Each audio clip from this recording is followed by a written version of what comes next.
The reading today is taken from Revelation chapter 15, verses 5 to 8.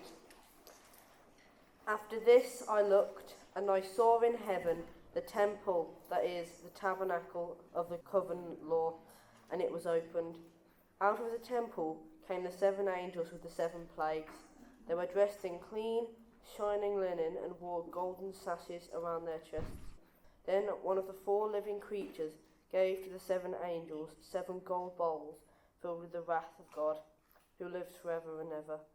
And the temple was filled with smoke from the glory of God and from his power. And no one could enter the temple until the 7 plagues of the 7 angels were completed. This is the word of the Lord. On the screen, you will see 7 gold bowls. As we've been looking at Revelation over the past few weeks, we've seen lots of 7s, and this is the last cycle of 7s. So we'll be moving on from the 7s next week. They go back in time each time. So they're looking at the same period of time. The 4 cycles of 7 look at the same period of time, which is why it might have felt a little bit repetitive. And some of the language is then taken up by the subsequent 7s. So in fact, the 7 bowls, 2 or 3 of them are almost exactly the same as some of the language in the 7 trumpets that we heard about a couple of weeks ago, but more extreme. So as the cycles go on, things are getting worse and worse and worse. It's very depressing. Except it's not, because in the middle of it we have the song of the church praising the Lamb who has won. I'm going to stop there, otherwise I'll start using my sermon. Good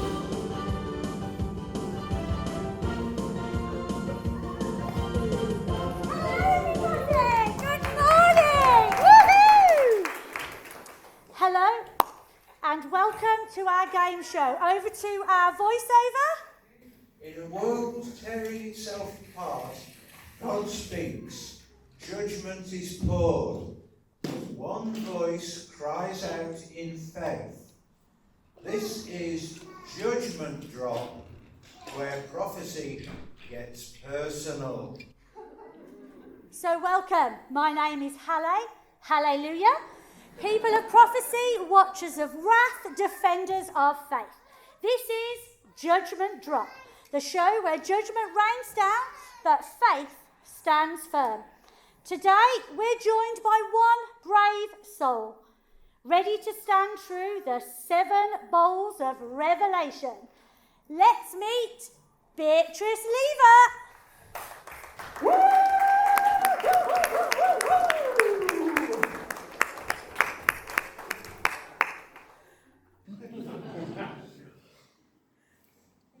Sorry. Just a bit caught up with the inside of it. Hallelujah, everyone. I can't believe that. But no, please do call me B. Everybody does. Oh, no problem at all. So, ladies and gentlemen, let's meet our contestant, Bill Lever. Woo! Bee's ready to face what history's throwing at her. Are you ready? I may get soaked, but I'm standing strong. Woo! Lovely. So, folks, let's join in with our response today. So, when the bowls are tipped, the faithful don't slip. Should we try that again? When the bowls are tipped, the faithful don't slip. Would you like to take your seat, B? That would be great, thank you. Excellent attire, by the way, if I might add. Okay then, so let's start with bowl 1.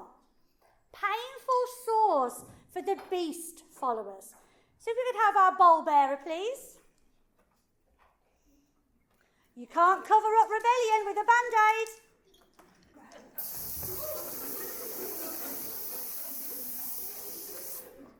And when the bowls are tipped, the faithful don't slip. Bowl 2. The sea becomes blood. Let's see what our bowl bearer's got today for bowl number 2. That was on the wall.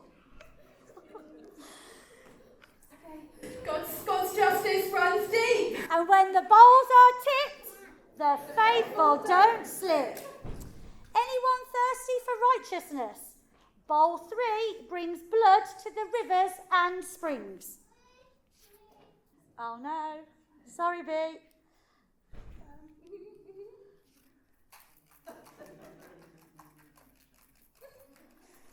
Okay, I think she's got it.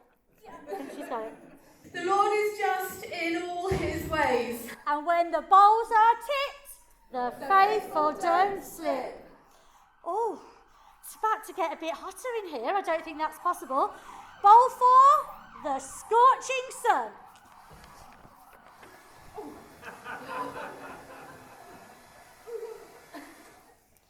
And when the bowls are tipped, the faithful don't slip. Now, for bowl 5, darkness descends on the beasts of the kingdom. Ooh. Let's see what we've got in bowl 6. Oh, darkness has just covered everywhere. Even in darkness, God lights the way. And when the bowls are tipped, the faithful don't slip. Oh, bowl 6.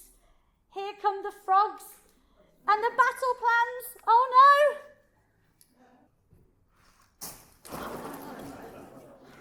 The world's gathering for war, but B is geared for worship. And when the bowls are tipped, the faithful don't slip. And now, the final bowl. The voice from heaven declares, it is done. The earth shakes. Hail falls. Cities crumble, but faith stands tall. We hope. Woo! Through every storm, I'm holding on to God.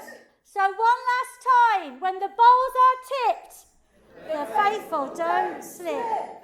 So 7 bowls, 7 judgments, 1 faithful witness. While the world rebels, B worships, while chaos crashes, God has the final word. It is done. Join us next time. And remember, when the bowls are tipped, The faithful don't slip.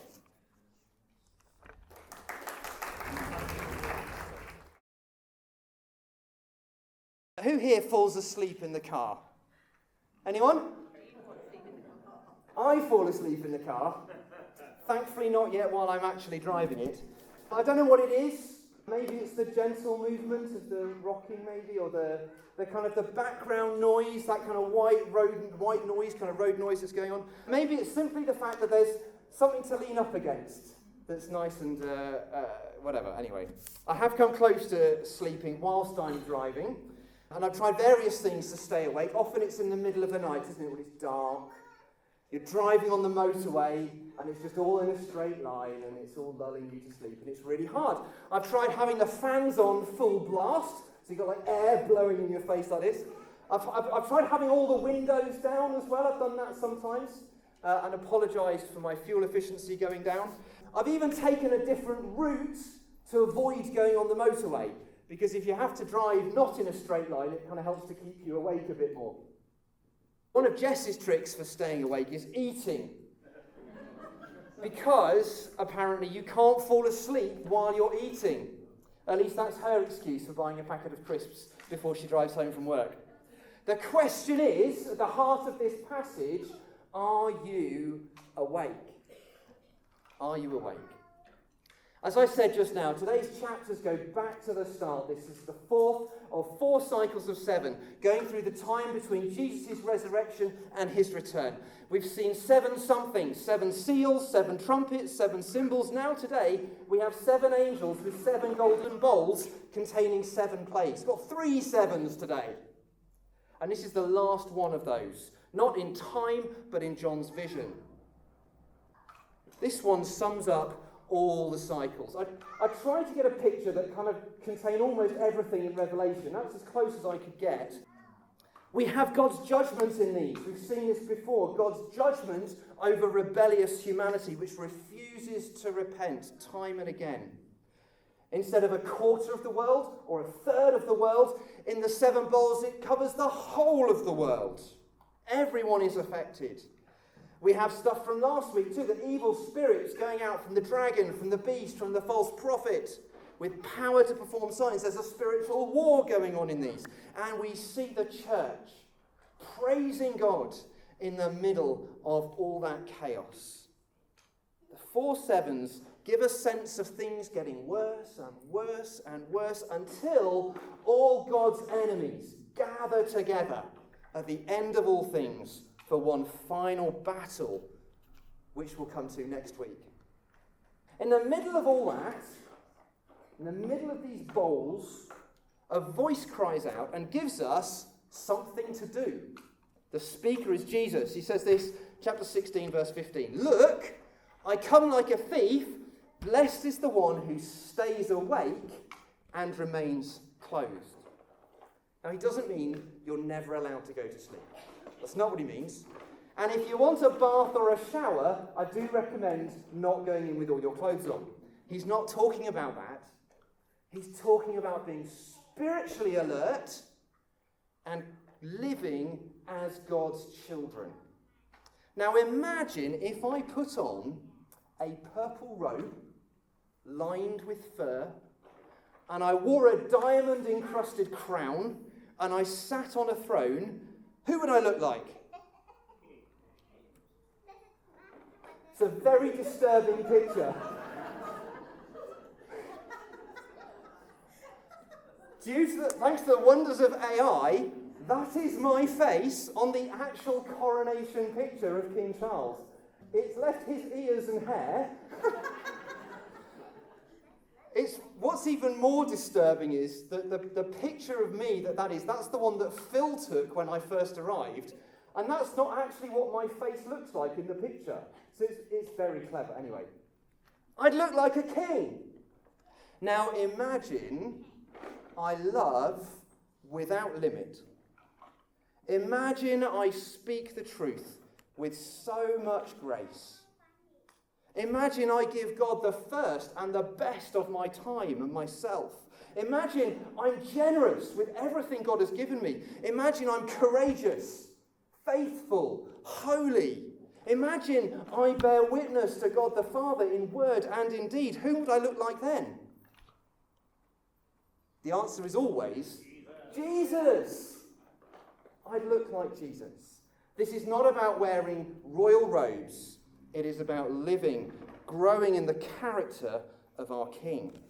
Now, we can't do it perfectly, but I'd settle for more like Jesus. I'd settle to be more like him day by day. And we can't do it by ourselves. It's so easy for us to forget who God is, to make him in our own image. So he looks like us, but, a bit bigger and maybe a bit nicer. We justify ourselves. We blame God for the consequences of our sin. That's what the people do in this passage. So we need one another. We need one another to remind us who God is, to encourage us, and sometimes to challenge us to live as his children, to stay awake. It's the first thing, something to do. The second thing, there's another important voice in this short passage. Out of the temple, verse 17 of chapter 16, out of the temple came a loud voice from the throne saying, "It is done." Who lives in the temple? God. Who sits on the throne? God. This is a voice coming from God. And where else do you hear that phrase, "It is done," or "It is finished"? On the cross. And we find that phrase, exact same phrase again in Revelation 21, verse 6.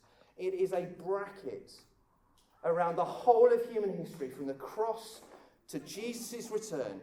It is done. So the first voice gave us something to do, stay awake. The second voice gives us something to know. It is done. The Lamb wins. That's also generated by AI, that little lamb.